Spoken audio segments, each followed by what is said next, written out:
Hello, and welcome to this WPTV News Update. I'm Greg Bloss. And I'm Josef Luftman. It's 43 degrees outside right now. We'll have a complete forecast later in the program, but we begin with our top local story.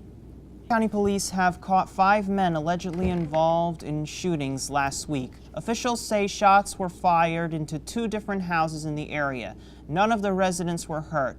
The men have been arrested on a number of charges and are now behind bars. Bail has been set at $25,000. After weeks of dramatic and emotionally wrenching testimony in the Boston Marathon bombing trial, jurors deliberated for more than 7 hours Tuesday, but they haven't reached a verdict yet. Alexandra Field reviews Tuesday's developments and where things stand. Hello, and welcome to this WPTV News Update. I'm Luke Walsh. And I'm Josef Luftman. It's 64 degrees outside right now. We'll have a complete forecast later in the program, but we begin with our top local story. 2 Newark men have been arrested in connection with ATM thefts across Essex County. There have been 19 such incidents since last November. Police say the suspects got into the ATMs by driving a pickup truck through doors of convenience stores, dry cleaners, and even an Applebee's. Hello, and welcome to this WPTV News Update. I'm Josef Luftman. And I'm Jared Farah. It's 57 degrees outside right now. We'll have a complete forecast later in the program, but we begin with our top local story. A Bergen County Academy teacher has been arrested and charged with having sexual contact with a 16-year-old student. Officials say Donald DeWitt sent sexually explicit emails to the student and also sexually assaulted her. He is being held on $100,000 bail. It is Jazz Appreciation Month at WPU. Every week in April, WBGO-FM will showcase a variety of student ensembles who perform live in studios. Tune in to 88.3 FM to hear these groups featured on air. Comments from Donald Trump have the candidate making headlines again, but this time the GOP frontrunner seems reluctant to discuss the issue with reporters. In a TV interview Friday, Trump partly laid the blame for the 9/11 terrorist attacks at the feet of the former President George W. Bush. Andy Rose. Good morning and welcome to News Now. I'm Nicole Dara.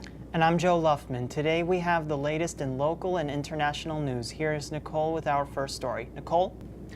The former cop charged with killing a teenager in Chicago is out of jail after posting bail. Andrew Spencer reports protests have continued as the mayor moves to create a new task force. A U.S. Marine has been convicted of killing a transgendered woman who was found strangled in a hotel room in the Philippines last year.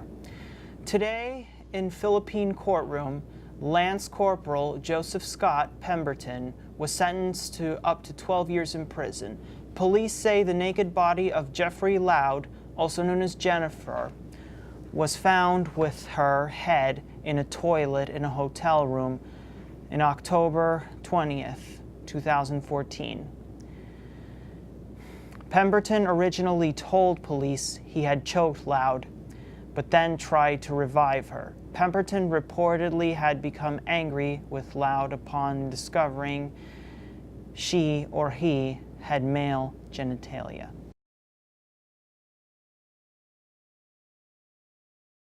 What do you think of the cost of college tuition, and do you think it's justified? College tuition. I think it's a little overpriced. For education, I think we should have the ability to go in, learn what we have to learn, and then leave without worrying about whether or not we're gonna have a house to live in later in life, or whether or not the textbooks are cheap and if you can afford them. Personally, the cost of education is way too high.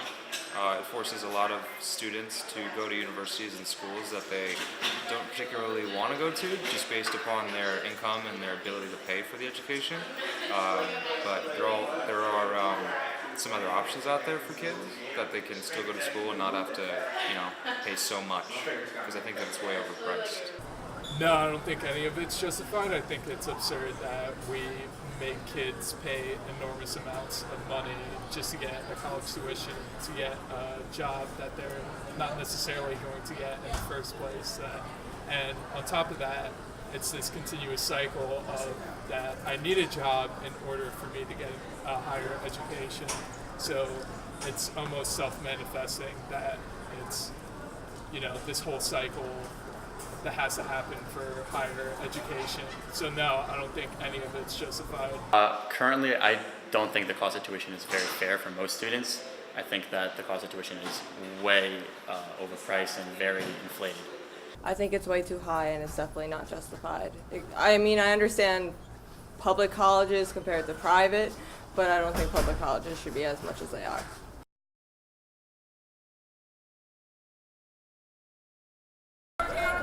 On Thursday, November 12th, more than 100 students marched and rallied outside of the Student Center in Zamfino Plaza in an event known as the Million Student March to demand free or low-cost college tuition.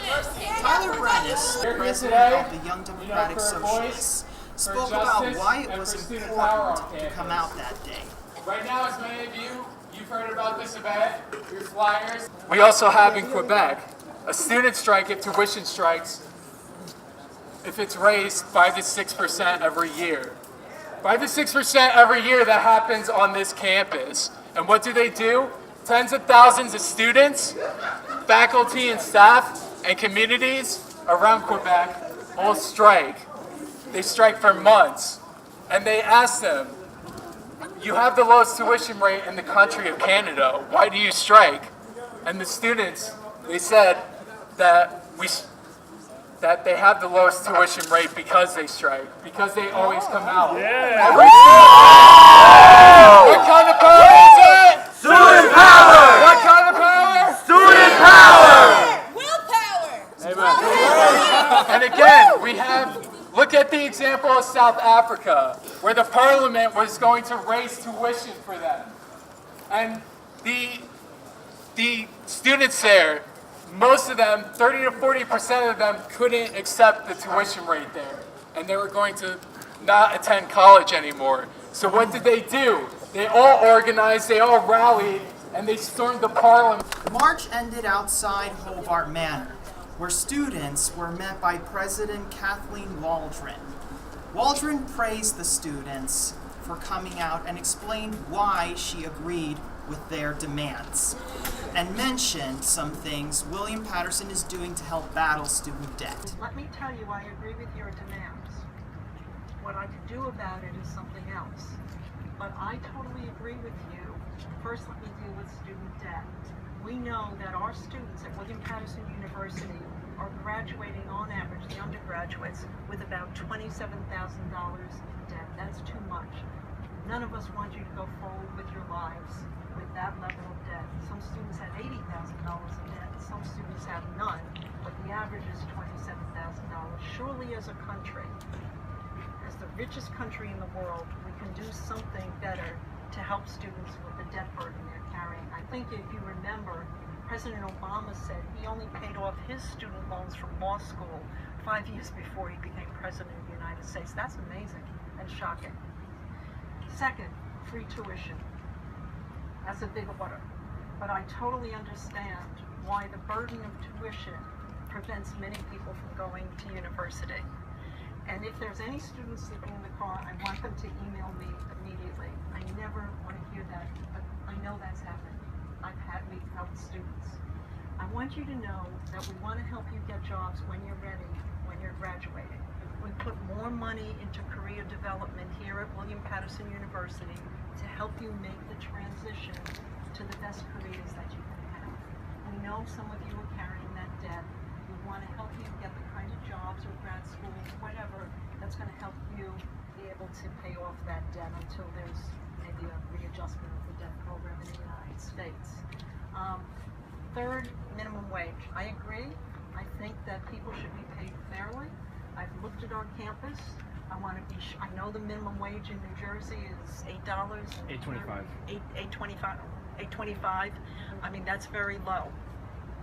We don't pay people that wage on the most part, but there are some students working part-time who do get that wage. I don't believe we have any full-timers at the university or employed by Sodexo or some of the other companies at the university that make less than $11 an hour, but even that is very low. The average is about $12. But I'll get that data and provide you those statistics so you can see where we are, so that we can continue to improve. No one should have to work at a job full-time and not be able to survive. And so I hope that the movement that's starting in other states around the country, raising the minimum wage, continues. I mean that sincerely. I'm not just announcing that. I'm not in charge of the world, but I can certainly make a difference and see what we do on this campus and make sure people are being treated equitably. One of the things we tried to do a couple of years ago was to make sure that more students had employment opportunities on campus. The thought was that if you could work on campus, you would save time not having to commute to a job. You could handle your classes, and I'm really proud that we put significant increases in dollars into employment of students on campus. But the second thing, and this is most important, and I want you to tell your friends this, that we now have many more scholarships for students than we had when I arrived here. In 2010, when I started here as president, from our foundation, our alumni and donors, we were giving out about $400,000 a year in scholarships. We're now giving out $1.1 million in scholarships. And that... For WPTV News, I'm Josef. Really is the